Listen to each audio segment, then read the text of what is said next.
Kumusta na kayo? Ay, ma-intro muna tayo.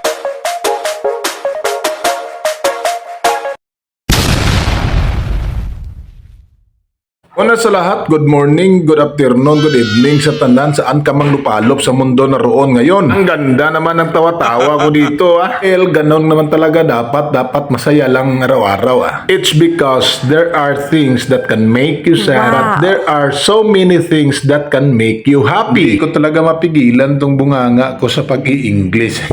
Hala, sige na, back to work na naman tayo. Yes! Baka mamaya abutin tayo ng New Year dito sa project na to, hindi pa natin matapos.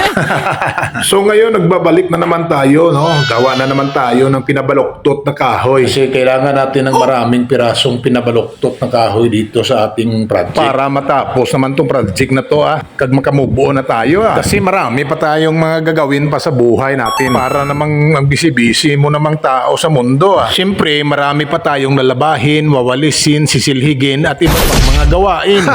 Ang dami talagang gagawin sa buhay natin. Siyempre gano'n naman talaga dapat basta buhay ka, kikilos ka. Hindi ko nga importante, masaya ka lang sa ginagawa mo sa buhay. Meron ngang iba dyan, wala namang ginagawa pero hindi pa rin masaya sa buhay.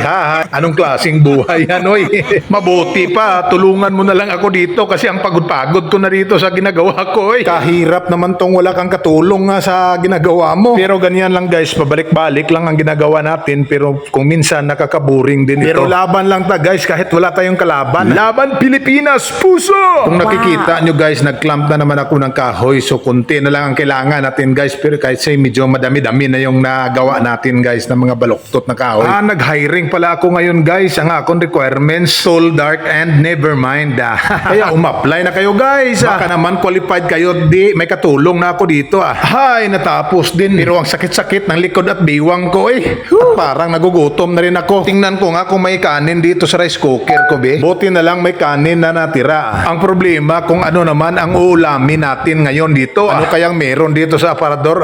Tingnan natin. Ay, mabuti na lang may itlog pa na pula. May sibuyas at kamatis pa. Pwede na to. Alam nyo guys, gutom na talaga ako. At ang sakit-sakit pa ng tiyan ko. Maganda sana pag may tagaluto tayo dito kaso wala. So ako na lang ang magluluto para sa akin Wala namang ibang kakain kundi ako lang. So ako ang luluto. Ako din ang kakain Anak lang good ang buhay. Mahirap naman yung ako ang luluto tapos ikaw ang kakain. Ano to, pista? Nako, ang dami ko nang sinasabi dito pero hindi pa tapos tong ginagawa ko. Kailan kaya ako makakain nito? Gutom na talaga ako. Naubos pa naman yung lakas ko doon sa pagbaluktot ng mga maraming kahoy. Hala, tama na yan. Kakain na tayo. Kukunin ko na talaga tong kanin. Hindi na talaga makaya ang kagutom. Sige na, maghukad na tayo. Ang sarap-sarap na talagang kumain dito. By the way, ang ulam ko pala guys, itlog na maalat nga na may kamatis at sibuyas at saka piniritong isda. Let's pray first before we eat guys, okay? Ang daldal ko naman, manalangin na pala. So ganyan talaga guys, bago tayo kumain. Manalangin muna, napakainit naman ang kanin. Ito, napasok yung dila ko.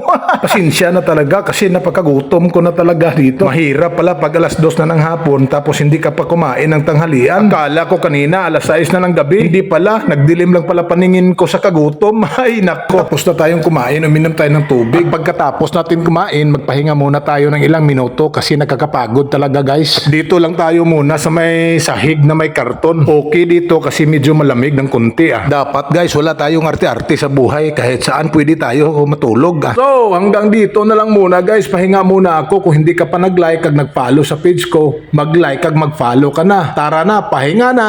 God bless us all. Thank you. Abangan nyo ang part 4